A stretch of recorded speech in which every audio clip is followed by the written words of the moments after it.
All right, and we're here today to talk about Game 4 between the Indiana Pacers and the Oklahoma City Thunder. And I don't think that there's anybody that I would rather talk about this insanity of a game, because that's what I'm going to call it, with than other than Jay. Jay, how are you doing? It's good, PG. I'm well. Hold a second. My heart rate's down, so I'm good. I'm much better, especially because I'm home. What a game. What a game. Yes, what a game. I at one point, I sat there and yelled on the couch. I was holding the baby. Kaylee also yelled. We upset the baby. Like, she thought something was happening because she decided she needed to start balling. So that's the kind of night this was. That's the kind of night that this game was. It kept you on the edge of the seat the entire time. Yeah, it was this game, this whole series has felt like the Denver series for Oklahoma City. They faced a team that matches them well. And in this one, it was the complete opposite of what we've seen in this series, because Oklahoma City has won the first, second, and third quarter of this series so far, and in the fourth quarter, the Pacers just go on this massive run and close things out or make it closer than what it was initially. Well, in this one, Oklahoma City won the fourth quarter 31-17. And the craziest part about that, PG, I think the thing that jumped out to me the most, the Pacers were in the bonus with 6 minutes left in the fourth, and they couldn't capitalize off of that. That is bananas to me.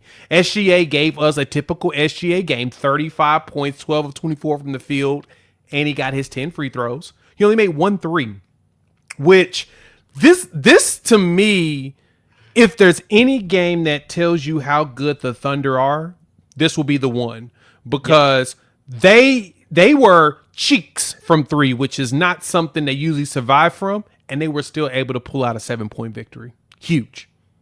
And I think a lot of that's because Indiana shot so many threes and missed them. It allowed Oklahoma City to stay in the game by shooting the twos. And this was another game where Oklahoma City turned the ball over a lot. And then usually in those scenarios, Oklahoma City doesn't recover from it. So it felt like, I don't know if it felt like this to you, it felt like Indiana shot themselves in the foot. They pulled out the gun and shot themselves in the foot tonight. In a way, because, I mean, looking at this too, Tyrese Halliburton had 5 turnovers in this game. This was probably, he's done this in both of their losses. Halliburton had at least 5 turnovers, both of them actually exactly 5. In the other games, he had 4 and 3. And so he wasn't turning the ball over. He turned the ball over about what he would normally do, but he was 1 for 7 from 3. That is not like Halliburton as far as this series is going. He's 4 for 8 last game, 3 for 8 the game before, and 2 for 7 in game 1 in the comeback victory that they had. This was not, he was awful from 3. He had his first 3 free throws of the series, which is even more bananas, but he doesn't drive enough. And I think for me, he needs to find a way to get more fouls in order to get to the line. And that really honestly is, when you have the team in foul trouble with 6 minutes left, find a way to keep them to keep fouling you. That is, to me, the wildest thing, that Indiana did not take advantage of that. Yeah, Halliburton reminds me a lot of Anthony Edwards from last series, because I sat there and said, all Anthony Edwards needs to do in the offseason is go find a mid-range shot. Find a way to create a shot in the mid-range and hit it consistently like SGA does. Tyrese Halliburton needs to do the exact same thing. If they do that, they become these players that become a lot harder to guard, and somebody you have to think about a lot more. I watched this game though, and I see the MVP performance from SGA late in the fourth quarter, but the coaching matchup. I walked into this series thinking Mark versus Rick, like, we're about to have an incredible coaching matchup, and it just feels like Oklahoma's getting their ass kicked in that category. Yeah. It feels like Rick Carlisle's been coaching him around in circles. And for Daigneault, the big thing for him has been trying to figure out how to have the minutes right to where his players aren't too exhausted. But I'm going to keep it a buck. This is the NBA Finals. You better lay it on the line every single game. And this game felt like, for Indiana, that they were running out of gas. This felt like the one where they ramped up really fast, and you started to see them coast really low, and they got exhausted. That's how it felt to me. All I saw was, they're exhausted. They're tired. And you could tell in the way they were playing on the offensive side of the ball. And like I said, they scored 17 points in the fourth. They shot awful. in the fourth quarter. And so for OKC to win this game and shooting as bad as they did, I don't see them going 3 for 17 again in this series. Probably over the next, I don't see that happening over the last 3 games. Now it is a best of 3. First 1 to 2 wins. Oklahoma City would still get their home court advantage, which they got back, thank goodness. But this is what's even more fascinating too, PG. Just like the Thunder, and this is the one thing I can give to Indiana, they haven't lost back consecutive games at all in these playoffs. Neither has Oklahoma City. So to me, it feels more and more like this is going 7. Yeah, I said it the other day after Oklahoma City lost game 3. Pacers went up 2-1. It felt like this was either going to be the Pacers in 6 or the Thunder in 7. And it felt like it was going to be extremely hard for OKC to win 2 games in Indy. And I think we saw that tonight. It took everything for Oklahoma City to get one in Indy. So I look at this game and I look at how the Pacers played. Again, you're seeing the Pacers, I think, play at a rate we've never seen before from a team. Like the clutch factor that they've had all postseason long. But for some reason, they've gotten better at shooting the 3 ball. Their defense has just taken a notch up in the playoffs. And, this is not the Pacers team that I think anybody saw in the regular season. A lot of that was due to injuries. So maybe they turned it up a little bit more, but Oklahoma City has gotten punched in the mouth a couple of times. They fought back. Like you said, they haven't lost the back-to-back in the playoffs, and I think they've only done it twice this year. They haven't done it since April. They haven't lost the back-to-back since April. So haven't lost the back-to-back since 2024, actually. Yeah, so when their backs are against the wall, they know how to win. And they've been able to win. So I'm curious to see if this is like the Denver series. And I see Stevie mentioned it here. It's like it's the exact same thing since Denver. Can Oklahoma City go win game 5 in OKC? And, do they have a chance to close it out in game 6? Or are they going to bring it back home in game 7 and give themselves their best odds there? Yeah, it does. And so now, because we're down at 3 games left, a best of 3 series, what Oklahoma City is going to need to do is they're going to have to, 1, lock in. Hardcore. You get to hardcore lock in for the rest of this series. And you need to put it all on the line. Shout out to Chet Holmgren, man. Chet was hurting. And what'd he do? He went out there and,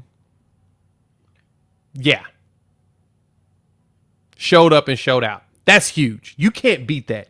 You can't beat the fact that he was dealing with that ankle and he looked like he was grimacing on a regular basis. And now he has he's got all the respect. I got to give to Doris Burke for saying that. He gets all the respect from his teammates from the fact that he went out there in pain, grimacing, and still gave you all the effort. Kudos to him on that. We needed that.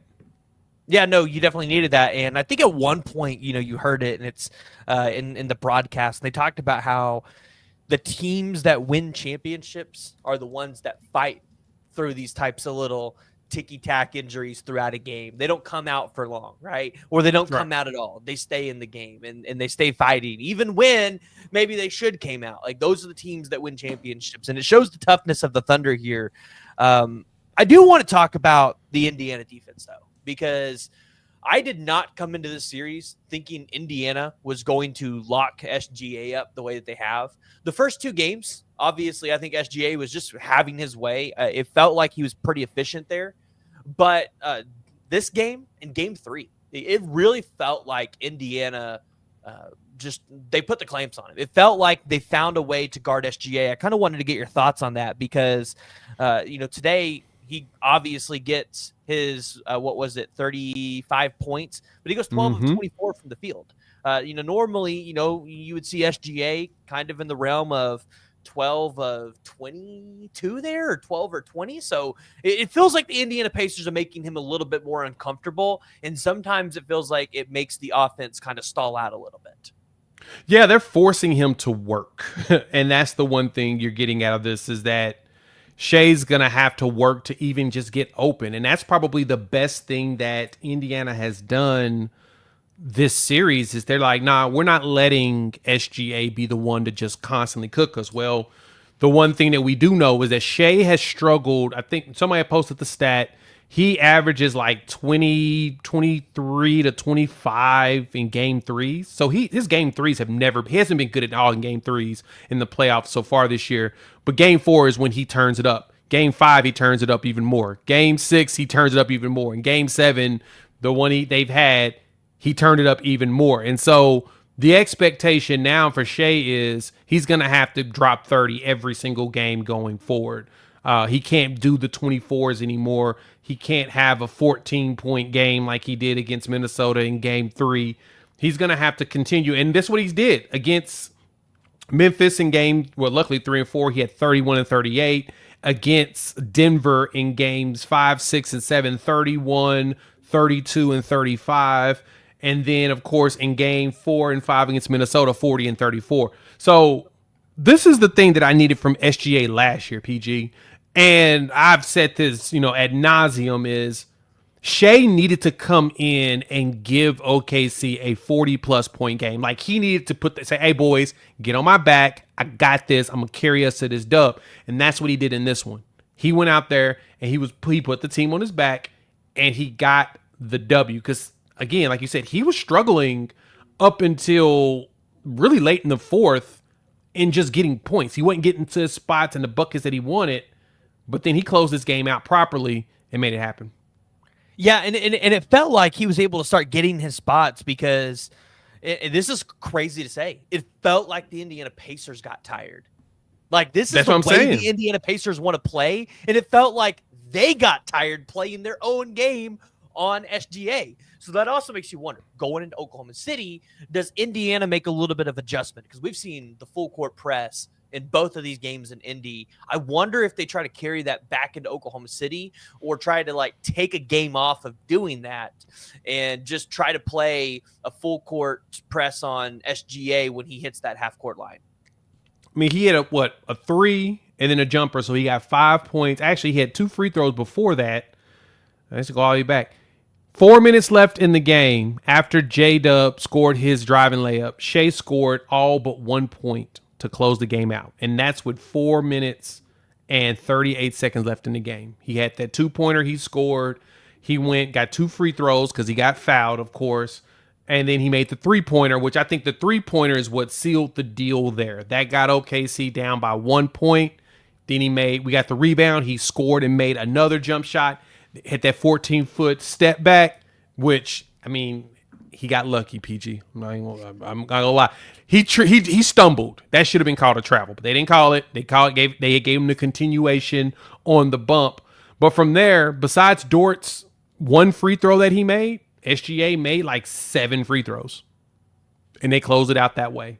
They were able to get the lead from that step back, and then Dort making that free throw to put them up 2.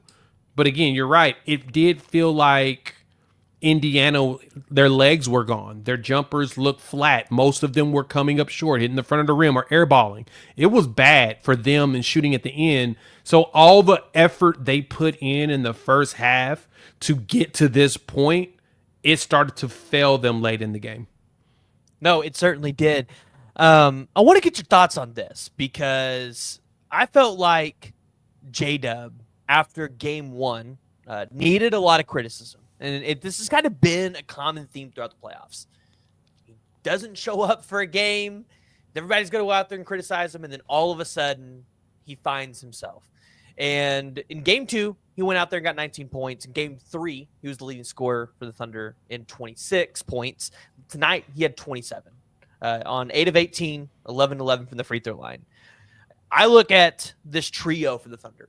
SGA, J-Dub, and I look at Chet. Chet's played a pretty good series on the whole. I think in game 1, he could have played a little bit better defensively. Tonight, he had 15 rebounds and 1 block and 1 steal.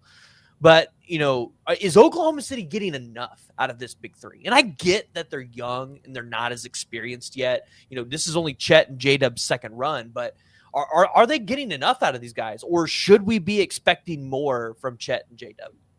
No, this is exactly what you should be getting out of them. They're giving you, again, you said it perfectly. They're young. And that's the thing that we have to understand about this roster. I've seen so many people lose their minds and say, oh, we need to go ahead and trade J-Dub. We need to get rid of Chet. Chet shouldn't be here next season or whatever. You're talking about dudes in their third season. Chet's only played in two. He missed an entire year his first year. And then this past season, he missed a ton of games.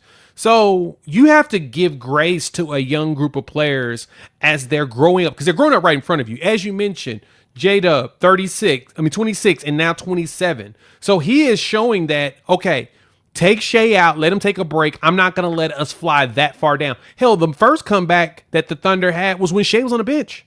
Mm-hmm. Dub led the way, and that's okay. You need to be okay with your young players taking the time to learn. But the good thing is that they're not shying away from the moment. Like, they're not going to have perfect games. They're going to struggle a little bit, and that's okay. Because what he has shown you, J-Dub has shown you, is that he's going to pick it up as the series continues on, as he gets himself into a better rhythm. And especially in games that we lose, you got to understand that no matter what, he'll put his numbers up. If Shea isn't dropping the numbers you need, you're probably still going to lose anyway.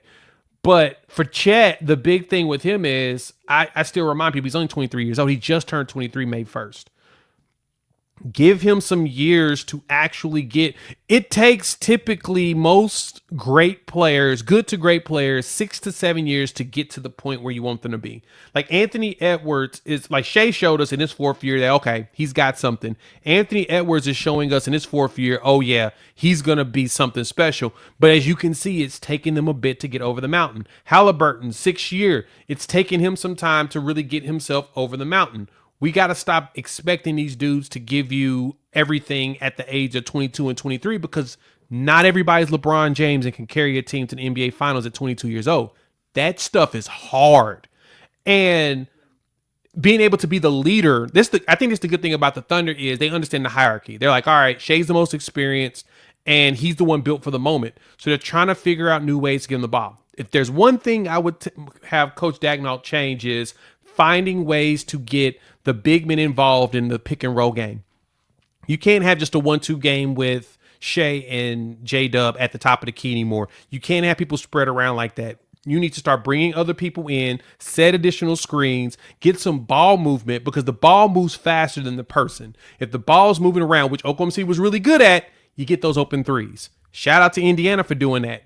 But when you play very intense defense, your legs do leave you late in the game, and you got to be prepared to be able to handle it. And this is where Oklahoma City shows their biggest strength. A lot of people were pushing back and saying that Oklahoma City was going to struggle. The Thunder would struggle in the playoffs because it's all half-court ball. The game is slowed down. You don't get as much movement. Shea's one of the best one-on-one dudes in the league, and J-Dub is, like I said, he's evolving right in front of us. So to those that want to critique or criticize a young player, if he was in year 5, I would be in his tail too.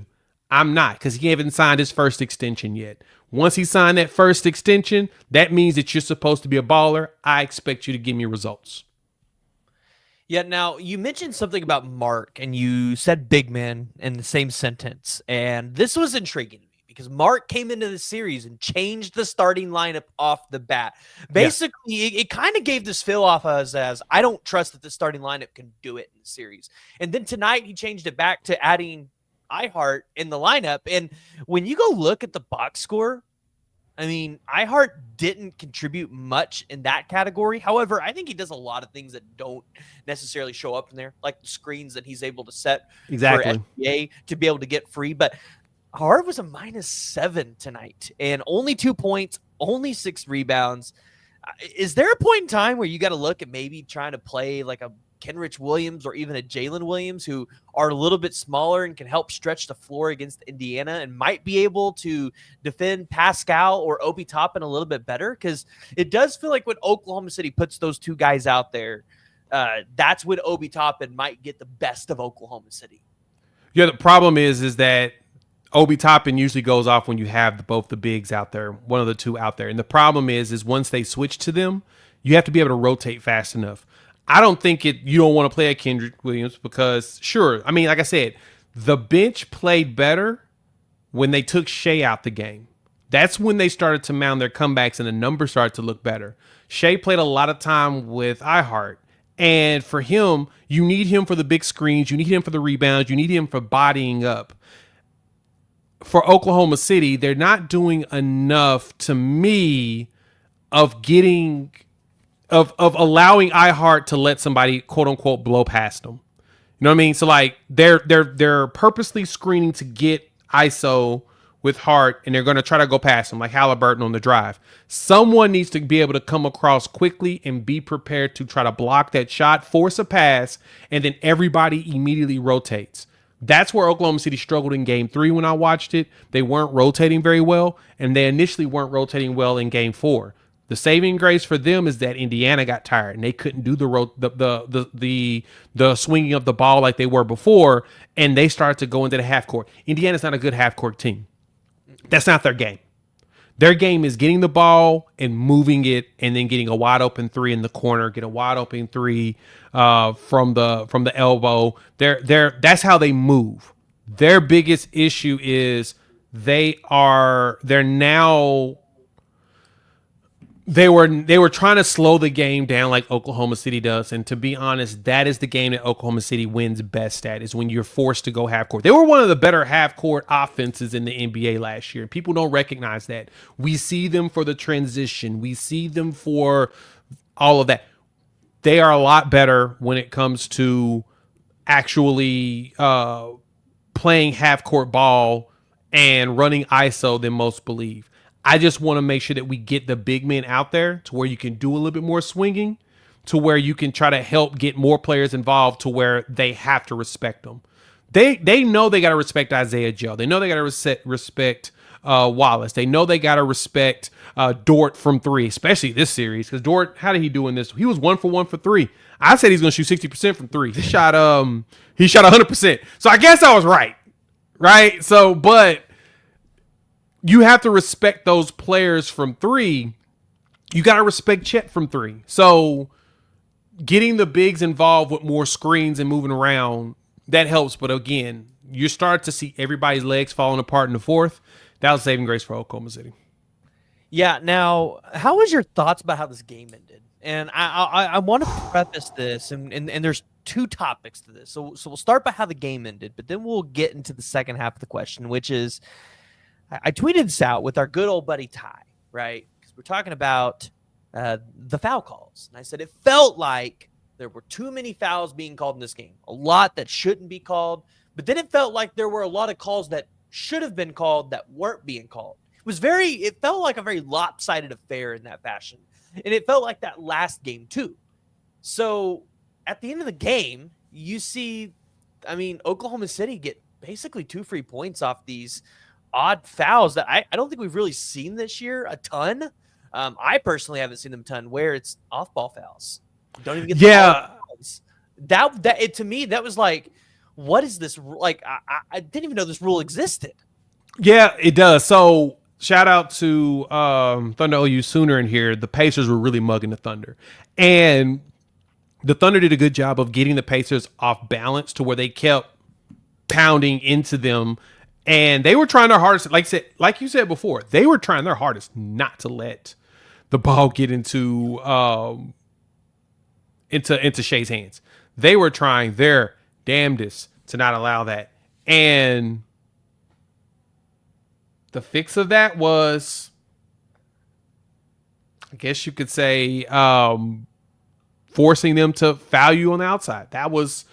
That's how, to me, for Oklahoma City, you can tell that Shea and them was leveraging their aggression, the Pacers' aggression, against them.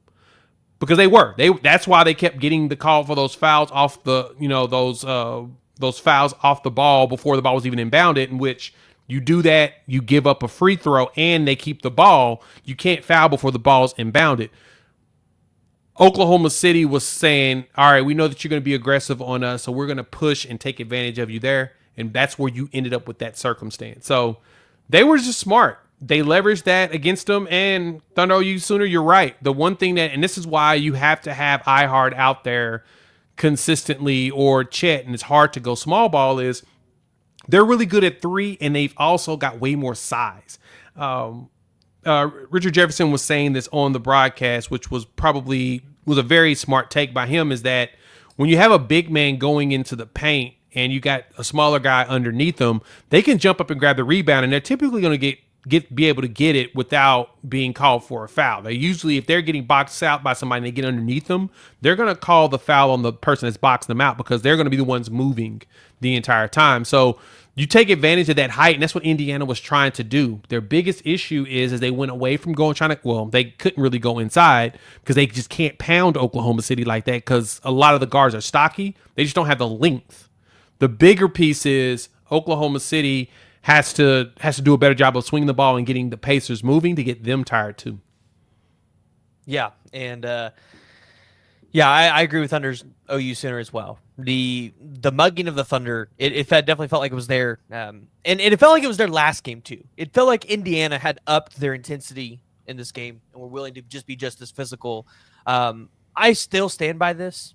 Refs need to go into the locker rooms before the games and tell them how they're going to officiate the games. I think it is so hard, and this is where I had an issue last game, and I think you kind of saw it again today. Yeah, they call ticky-tack fouls, but then let you be physical at times, and then we'll go back to calling ticky-tack fouls. And I think it is so hard for players to adjust, not knowing how a game's going to be officiated, and then have inconsistent officiating throughout a game. And this is on both sides. This isn't just a problem for the Thunder. Yeah. Both teams were really mugging the heck out of each other, and it was kind of crazy how they were calling the fouls. It was wow. This is definitely the Denver series for Oklahoma City. You can see it. The bigger difference is that Indiana, to me's bench is a lot better. And I was saying this in game 3. I was like, yeah, they lost game 1 by letting them come back and win on a game winner, and they shouldn't have. Like, all right, this series is going to go just like Denver. And so they were down 2-1. OKC now has it at 2. This will be there's a chance for Oklahoma City to do to the Pacers what they haven't had happen to them yet, which is lose back-to-back games in the playoffs. They pull that off at home. I think that they can close it out in Indiana. That's probably their best chance. They have to win game 5 just so they have the chance to close it out within 2 games. But I think they can close it out if they win. I think if they win game 5, game 6, they probably got Indiana against the wall to win it. So how does Oklahoma City go and win game 5? Right? What's the recipe of success here for Oklahoma City? Because it feels like if they go out there and they rely on SGA again, like he's got to be the savior here. We got to get an MVP SGA. The Indiana Pacers might have Oklahoma City's number there because they've been able to keep him contained. Last game, you saw him keep him contained the whole game. Today, it was just for 3 quarters. What do the Thunder need to do to go out there and be successful in game 5 and ultimately walk away with a win and go back up in the series and not have your backs against the wall? Well, they're at home. So they probably need to exert the standard dominance that they need to do that they've done before. They need to go out there. The defense needs to get back aggressive. They got to have active hands. Mark's going to have to go 10 deep. He's going to have to go at least 10 deep in this rotation, maybe 11. And they've got to be aggressive on the defensive side of the ball. They got to force those turnovers. They need to get themselves up all the way through like they did in game 1. But then close the freaking game out. This game was the game that they needed to remind themselves, oh, we can close games out.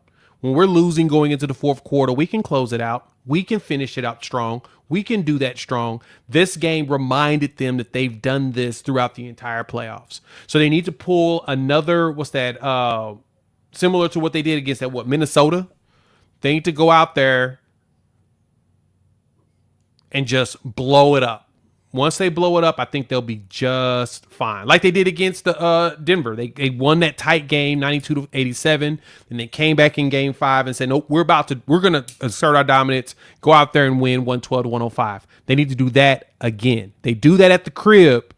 They get that 3-2 lead.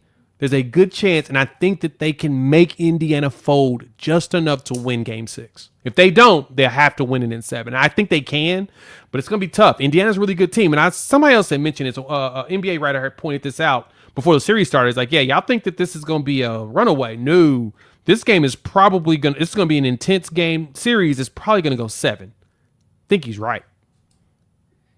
Yeah, now for me, I look at it and I have to say the Thunder's key to success in game 5, and if they want to win game 6, they have to get their bench going in game 5. I think that's probably been a big issue for Oklahoma City. Is I think you're relying on your stars too much here, which I get it. They're your stars. They should show up in these moments. But one of Oklahoma City's strengths all year long has been the bench and how well they've played, how well and much production you've been able to get from a Wiggins or an Isaiah Joe. So for me, I look at it and I say, you've got to get some of these. If Kayson's going to move off the bench, you've got to get production out of Kayson Wallace. Alex Caruso cannot be the only guy coming off your bench giving you any sort of production. You've got to get the bench players involved. You in a way, you need consistency from your bench.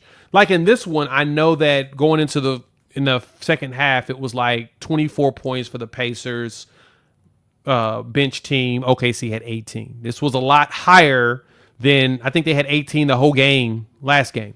So you're getting more of that, but you need them to be consistent when they come in. If anything, this game was a great example of what you want from your bench. You want them to be able to play well when your star is taking a break. And Dagnall giving Shea those random little moments of sitting down, 2 minutes here, 3 minutes there, 48 seconds here. He was able to get him shifted to where he could sit down, relax himself, see where the game's going. And then when he felt like he needed to throw him back in, he'd throw him back in.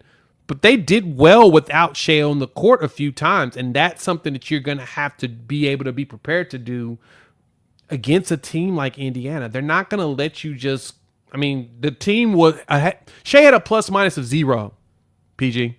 How does that should tell you everything you need to know in this game. They had a plus-minus of 0, which means that when Shea was on the floor, it was about even. Same thing with Dub. But the bench, when they came in, they brought an extra spark of energy. Of course, Ihart's wasn't as great, but to me, Ihart was critical because he kept Miles Turner busy. He kept him fighting with him. And you know that the goal is, of course, to do the switch, get Ihart and try to get him on skates by crossing him up.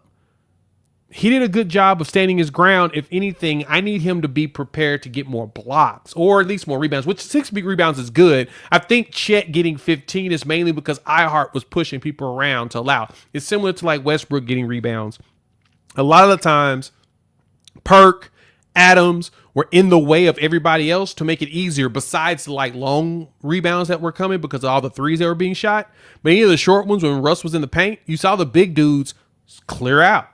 You need that from Ihart more.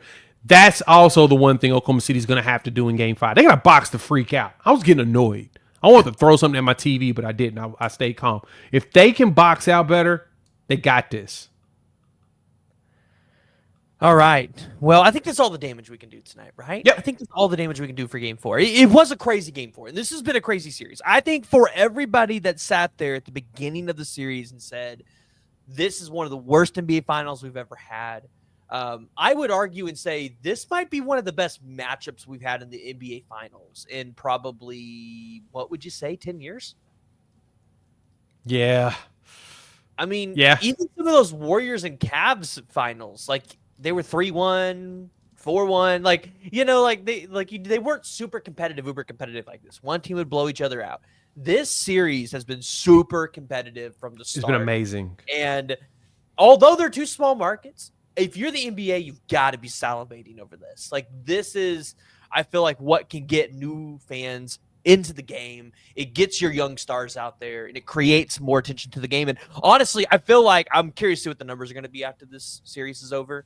I feel like after Game 1, people had to have been tuning in more. More people had to have been tuning in because the narrative was the Thunder are going to run away with it. And the Indiana Pacers have given the Oklahoma City Thunder everything and more in this series.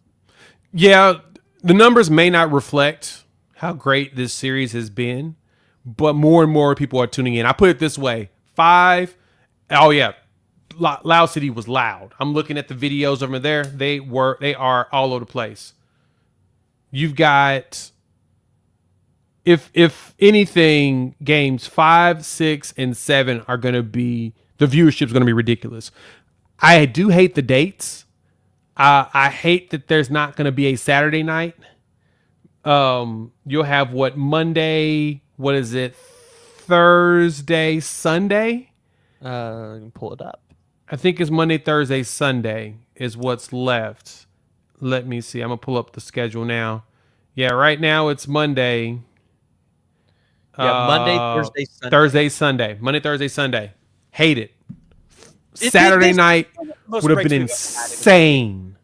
Friday night is great because it's the weekend. So I think that you're going to get a lot more people to stay up late and watch this. Heck, we're up now, and I'm usually in bed by now. I'm trying to get my sleep. I mean, I'll never hit my my training goals by staying up late all the time. So gotta get my sleep, my beauty rest. But Monday, Thursday, Sunday should be fine, especially because it'll be at 7 p.m. But man, you would like that to be a lot earlier. You would like that to be Saturday night. Oh, Saturday night would have been amazing to have the NBA Finals. But Sunday is still a prime time. It's still prime real estate because we're still accustomed to Sunday night football. So this should be good. Yes. All right. Well, Jay, I appreciate you coming on. For anybody that's new watching the channel, make sure you guys hit that like and hit the subscribe button. We'll be recapping the series over the next couple days. We've got a break, and I'm sure Jay will come on at some point in the rest of the series. Because if the Thunder win Game 7 or win Game 6, and we've won the NBA Finals, there will be a celebration podcast. So. Oh yeah, we're gonna lose our mind on that Sunday. I probably won't go to sleep. So No.